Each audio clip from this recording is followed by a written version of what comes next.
Os rastros químicos. Rastros químicos no céu de Natal.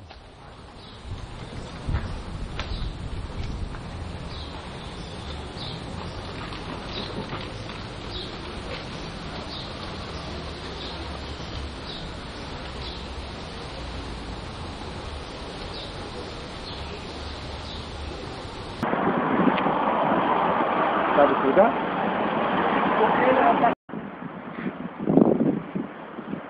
Aqui é um rastro químico. Aqui, ó, no céu. O rastro do tamanho da cara dos iluminantes, né? Pegar.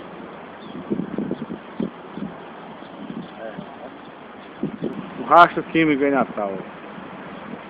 Grandão. Mais um.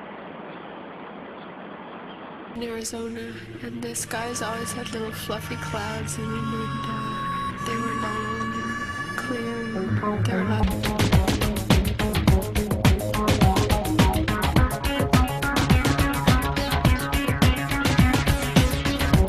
They begin as normal contrails from a jet engine, but do not fade away like a normal contrail.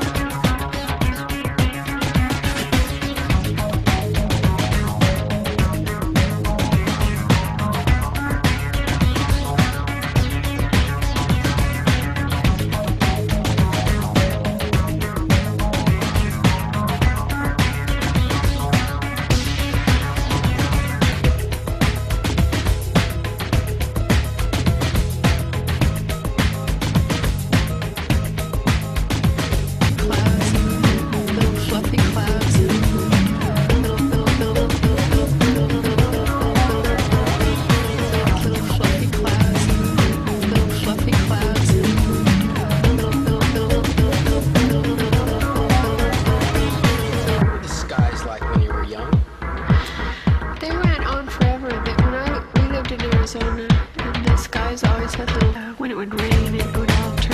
They were beautiful, the most beautiful skies, as a matter of fact. Right. They're calling it Colony Collapse Disorder, or CCD. Little fluffy clouds, little fluffy clouds.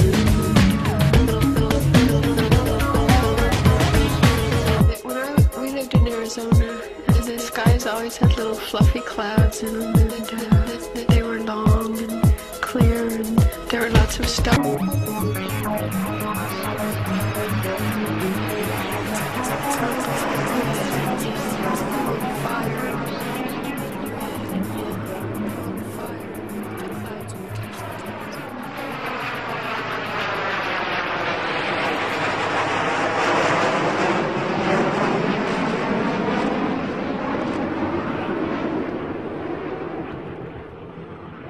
Rastros químicos. Este é o assunto desse vídeo. Os especialistas em questões ambientais falando sobre as possibilidades da morte dos peixes e também das mortes dos pássaros e apontaram para uma possível perturbação devido aos fogos de artifício da passagem do ano. Foi a desculpa mais plausível que eles arrumaram, ou a justificativa, para a morte dos peixes e também dos pássaros. Agora, Ted Gunderson declara em alto e bom som o que matou aquelas aves e o que tem matado peixes e o que tem causado um certo desequilíbrio entre as espécies animais e também o ecossistema são, na verdade, os rastros químicos. Uma preocupação também muito importante que a sociedade mundial deveria parar para pensar é na questão das abelhas. Einstein bem declarou que sem as abelhas, os humanos ou a humanidade teria poucos anos de vida. E estudos científicos vêm comprovando essa realidade. As abelhas também estão sumindo do nosso planeta. Mas o assunto aqui é rastro químico. O assunto aqui é eugenia, o assunto é redução populacional. Vamos ouvir então o que tem a dizer esse ex-agente do FBI, ou do FBI para nós brasileiros, Ted Gunderson. The death dumps Os rastros da morte, também conhecidos como rastros químicos,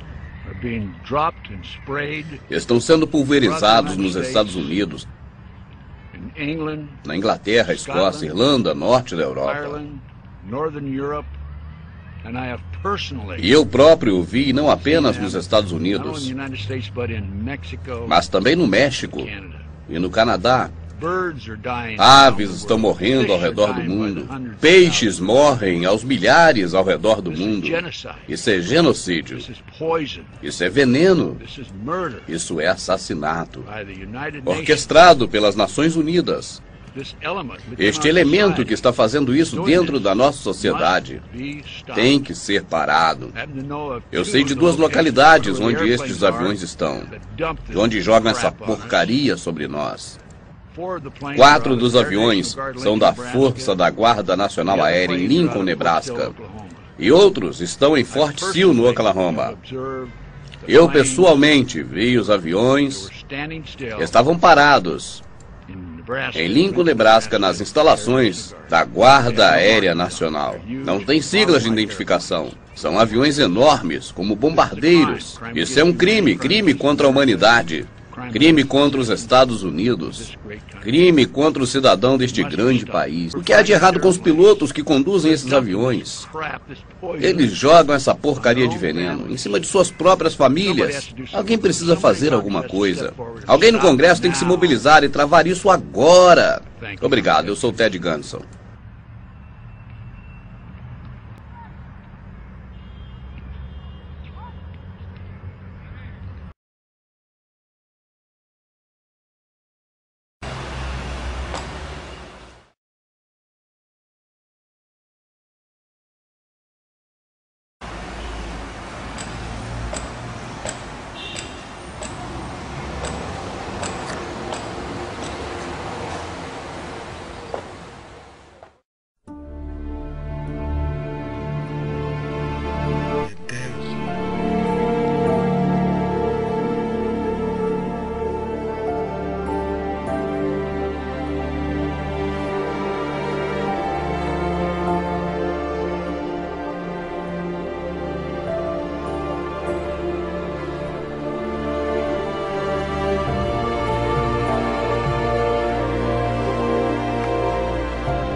Deus te ajude que não pegue ninguém. Muita lamento. Eu tenho que... Tá muito feia a coisa.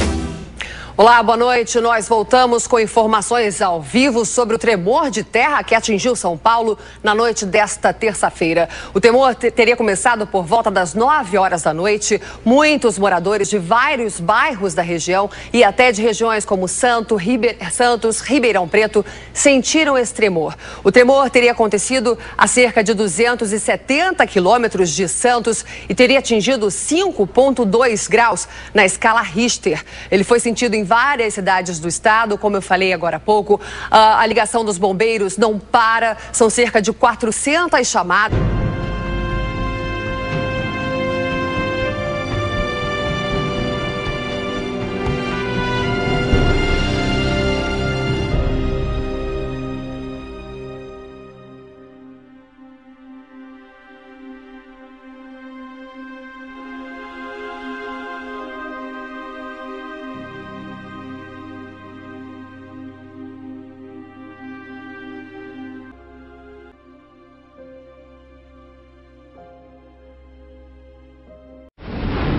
Mas será que o mundo alguma vez já foi atacado por uma arma construída a partir de uma força da natureza? Julho de 1976. Apagões nos sistemas de comunicação do mundo todo ficaram sem explicação. Uma estranha frequência causou interferência em transmissões de rádio, televisão e telefone nos Estados Unidos. Jerry Smith é autor de um livro que trata das armas climáticas. Segundo ele, os cientistas norte-americanos descobriram que o sinal secreto vinha da então União Soviética, o auge da chamada Guerra Fria entre as duas maiores potências mundiais. Fotos de satélite mostram um gigantesco radiotransmissor russo. Dele saíam ondas de extrema baixa frequência rumo à atmosfera sobre os Estados Unidos. O sinal continuou a ser detectado até 1989. Mas por quê? O transmissor soviético funcionava como um grande radar e servia para verificar se havia mísseis americanos a caminho do país. Mas alguns pesquisadores suspeitam que algo mais sinistro estava no ar. Coincidência ou não, em 92, os Estados Unidos começaram a construir este enorme complexo de antenas no Alasca, como parte do projeto conhecido como HAARP. A sigla em inglês quer dizer Programa de Investigação de Aurora Ativa de Alta Frequência. Um nome sofisticado para um projeto que começou na Força Aérea e na Marinha Americanas. O complexo reúne 180 antenas de 22 metros de altura. Juntas, elas podem apontar para qualquer alvo no céu e emitir milhões de watts de baixíssima frequência, formando uma trilha na atmosfera. O militar americano diz que o projeto HAARP é usado apenas para fins de defesa. Mas uma outra teoria apareceu. A intensa energia jogada no céu pelo HAARP poderia ser um dos fatores do aquecimento global e das mudanças climáticas. O cientista Nick Begic acusa o governo americano de sonegar informações e garante: as pesquisas do HAARP são utilizadas, sim, para provocar mudanças climáticas. Quando as ondas de baixa frequência atingem a camada mais alta da atmosfera, elas criam um espaço vazio e mudam a posição das áreas de umidade. O cientista simula o efeito do HAARP em laboratório. Ele produz uma nuvem dentro de um tubo. Embaixo da nuvem há um transmissor de ondas de baixa frequência extrema. Quando as ondas são emitidas, a nuvem se move para o alto do tubo e leva junto o vapor. O HAARP é apenas um dos transmissores instalados no planeta. Há outros 20 centros de pesquisa semelhantes que funcionam em lugares secretos. Para alguns cientistas, estes transmissores são capazes de alterar o clima em qualquer lugar do mundo. Mudam a direção dos ventos e provocam grandes tempestades ou secas. Até mesmo os furacões poderiam ser provocados. Não há como garantir totalmente que esses equipamentos são usados como arma climática. No entanto, alguns fatos levantam ainda mais suspeitas. Em dezembro de 2001, cientistas da NASA, a Agência Espacial Americana, fizeram uma descoberta. Eles concluíram que vários terremotos aconteceram depois de mudanças climáticas radicais. Será que o HAARP tem alguma ligação com as duas coisas? O Dr. Brooks pesquisa terremotos. Ele trabalhava numa empresa de petróleo e gás e utilizava as mesmas ondas de baixíssima frequência do HAARP para suas pesquisas numa região do Pacífico. Sem querer, ele provocou um terremoto de cerca de 4,5 graus na escala Richter. O cientista mostra como o terremoto aconteceu nessa maquete do local. Um alto-falante produz sons muito graves e faz o solo tremer. Uma rocha que está no alto da coluna se desloca e acontece o terremoto.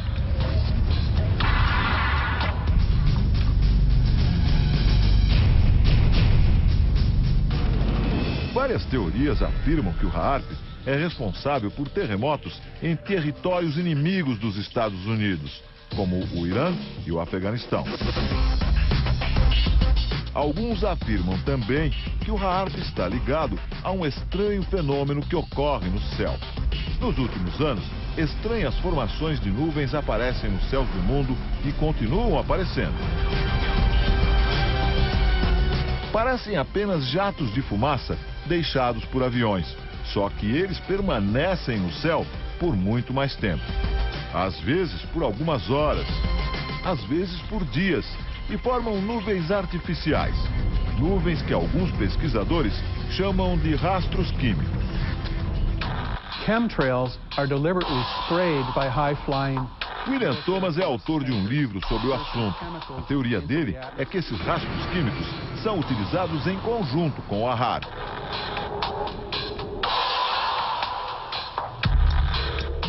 Segundo ele, os rastros químicos secam o ar.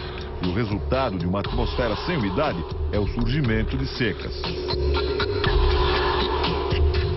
Agora imagine os efeitos disso no campo de batalha, causando longas secas em países inimigos, acabando com os recursos e forçando uma rendição. Na guerra climática, fazer o inverso também é possível. Chuvas devastadoras podem varrer cidades inteiras do mapa. O escritor Jerry Smith diz que os militares fazem pesquisas climáticas desde a metade do século passado. Em agosto de 1952, a pequena cidade inglesa de Lynmouth sofreu uma grande enchente. Em apenas um dia, choveu 250 vezes mais do que o normal. Jerry diz que não foi apenas um fenômeno da natureza, e sim o resultado desastroso de uma experiência dos militares ingleses para estimular tempestades. Algumas testemunhas afirmam que antes da cheia, aviões da Força Aérea Britânica sobrevoaram a região.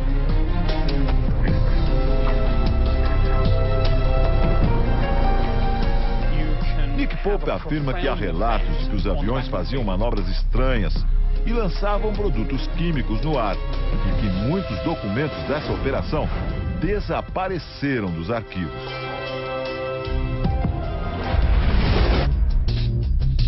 Vietnã, 10 anos depois. No auge da guerra, em 1966, outra experiência climática teria acontecido. O Projeto Popeye. Jerry Smith diz que na invasão do Vietnã, os americanos provocaram chuvas fortes. A princípio normais naquela região, mas não por períodos tão prolongados como aconteceu em outubro daquele ano. A técnica, hoje usada até na agricultura, consistia em espalhar com aviões militares cristais de iodo de prata nas nuvens sobre o território inimigo. 15 dias a mais de chuva foram suficiente para o avanço das tropas americanas. Estradas desmoronaram, as passagens dos rios foram destruídas. E a resistência vietnamita ficou isolada e sem suprimentos. Um sucesso passageiro na guerra perdida do Vietnã, mas que demonstrou o poder da arma climática. Mas e os furacões? Há quem diga que também é possível produzir furacões com um objetivo militar. Muitas pessoas acreditam que o furacão Katrina foi um deles. Uma arma utilizada em sua potência máxima. 23 de agosto de 2005, o Serviço Nacional de Meteorologia dos Estados Unidos prevê uma chuva torrencial nas Bahamas. Uma tempestade desse tamanho raramente destrói casas e muito menos mata pessoas. Mas isso mudaria em pouco tempo.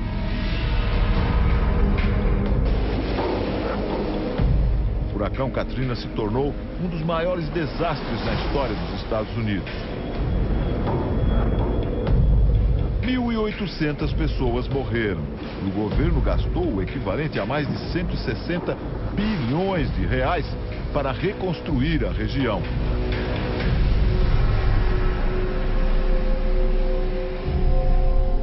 Uma das teorias é que o furacão foi provocado por experiências climáticas russas e chinesas. Apesar de muito polêmica, a ideia da manipulação climática se multiplica e ganha corpo até nos ambientes militares.